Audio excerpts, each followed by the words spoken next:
আমরা দেখি অপারেশন অ্যাম্পলিফায়ারের কিছু প্র্যাকটিস প্রবলেম। এখানে 5.5 প্রবলেমে যেটা বলছে, এখানে একটা সার্কিট দেওয়া আছে,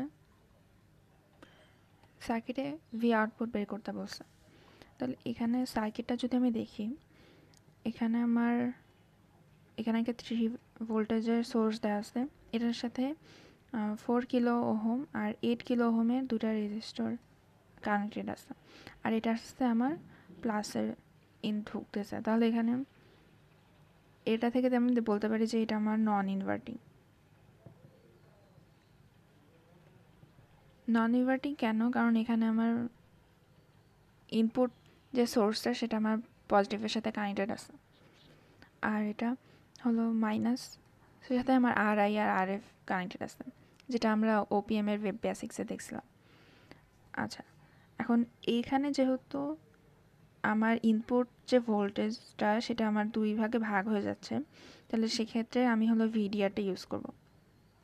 ভিডিআর ইউজ করে আমি এখানে অ্যাকচুয়ালি যে ভি ইনপুটটা এখানে আমি পাচ্ছি সেটা আমি বের করব। তাহলে এখানে যেটা হবে যে এইটা উপরে বসবে আর এইটা আর এটার যে যোগফল সেটা হলো নিচে বসবে। এখন এটা কেন বসলো? এই যে ভি ইনপুট আমরা হলো ভি 8 কিলো ওহমের সাপেক্ষে বের করব। এটা সাপেক্ষে কেন? কারণ গ্রাউন্ডের সাপেক্ষে যে রেজিস্টরটা থাকবে, যেহেতু এইটা আমার গ্রাউন্ডের সাথে কানেক্টেড, তাহলে এই যে রেজিস্টর এইটার সাপেক্ষে আমি ভি ইনপুটটা বের করে নেব, যেটা আসে আমার 2 ভোল্ট আমার হলো ভি ইনপুট। দেন আমরা নন ইনভার্টিংয়ের সূত্র অনুযায়ী 1 + RF/RI ভ্যালুগুলো বসালে আমার অ্যান্সারটা চলে আসবে। এখানে যেটা ছিল যে এখানে আমার গ্রাউন্ডের সাপেক্ষে যে রেজিস্টরটা আছে এইটার জন্য আমার এটার সাপেক্ষে আমার ভি ইনপুটটা বের করতে হবে। এরপরের প্রবলেম যদি দেখি 5.6, এখানে বলছে ভি নট আর আই নট ক্যালকুলেট করার জন্য।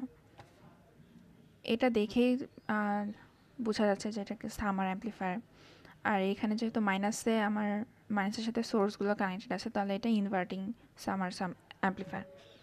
এখন এখানে তো আগে বলছিলাম যে এটা যেহেতু ইনভার্টিং আর এখানে 3টা ভোল্টেজ সোর্সের সাথে কানেক্টেড আছে, তাহলে 3টা ইন্ডিভিজুয়াল ইনভার্টিং অ্যাম্পলিফায়ারের যে সূত্রটা সেটার সাথে আমার যোগ হবে, 3টা যোগ হয়ে তারপরে যেটা আউটপুট আসবে সেটা হলো আমার ভি নট।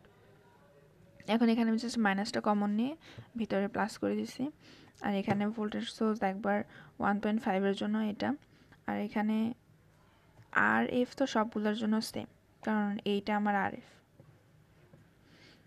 আর আই এর ভ্যালু চেঞ্জ হচ্ছে, এগুলো আমার আর আই, আর এখানে আমার ভোল্টেজ সোর্সের ভ্যালুটা চেঞ্জ হচ্ছে, একবার 1.5, একবার 2 আর একবার 1.2 বস। আচ্ছা, এরপরে যদি দেখি আই নট, এর আগের ভিডিওতে এক্সারসাইজে এক্সাম্পলসের যে ভিডিওটাতে সেখানে আমি বলছিলাম যে আই নটটা হলো ডিভাইড হয়ে যাচ্ছে, একটা হলো এদিকে যাচ্ছে আর একটা হলো নিচের দিকে যাচ্ছে। তাহলে এখানে যেহেতু ভি আউটপুট, এখান থেকে তো আমি ভি আউটপুট পাচ্ছি, তাহলে এই ভি আউটপুটটাই তো দুই দিকে ভাগ হয়ে যাচ্ছে।